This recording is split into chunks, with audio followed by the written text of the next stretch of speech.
This station is designed to test an EMT candidate's ability to provide spinal immobilization on a patient using a half-spine immobilization device. A second EMT will assist with this station. This station should take approximately 10 minutes to complete. A key to managing a patient with a possible spinal injury who's found in a seated position is to maintain the head in a neutral position and avoid any excessive movement while applying the cervical collar and device.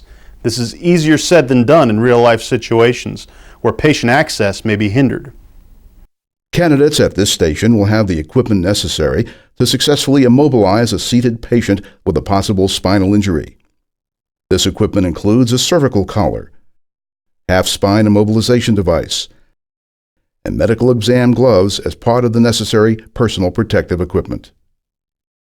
There are 5 main sections of this station: neutral alignment and manual immobilization of the head, assessment of motor, sensory, and distal circulatory functions, application of the correct size cervical collar, application of the spinal immobilization device, and reassessment of motor, sensory, and distal circulatory functions.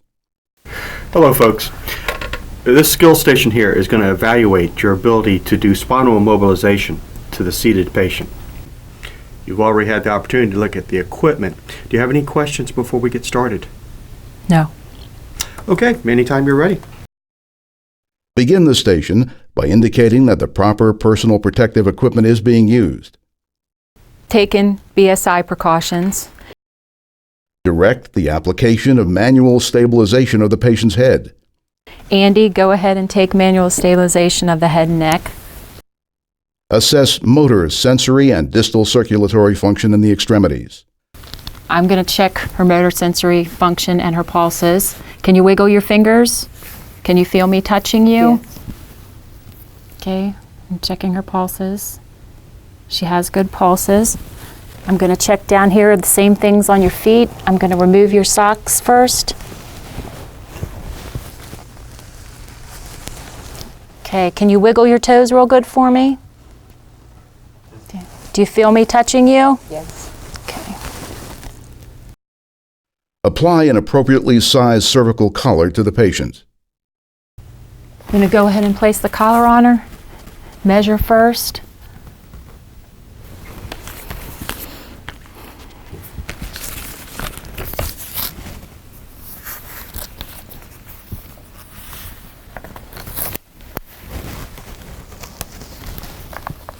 Okay, and go ahead and move your hands down. Okay. Position the device behind the patient. Secure the device to the patient's torso.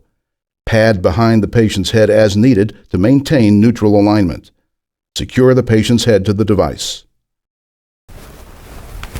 On the count of 3, we're going to move her forward. 1, 2, 3.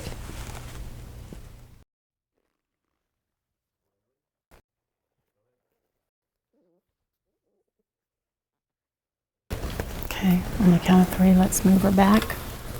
1, 2, 3.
Reassess motor, sensory, and distal circulatory function.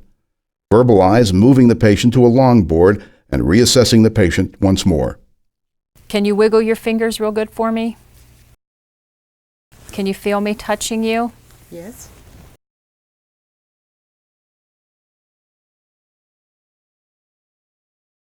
Okay, I'm going to check down at your feet. Can you wiggle your toes for me real good? Can you feel me touching your feet? Yes. Okay, at this point, I would put the patient on the long board, and then after I get them onto the long board, undo the leg straps and reassess everything on the patient, motor, sensory, and circulatory.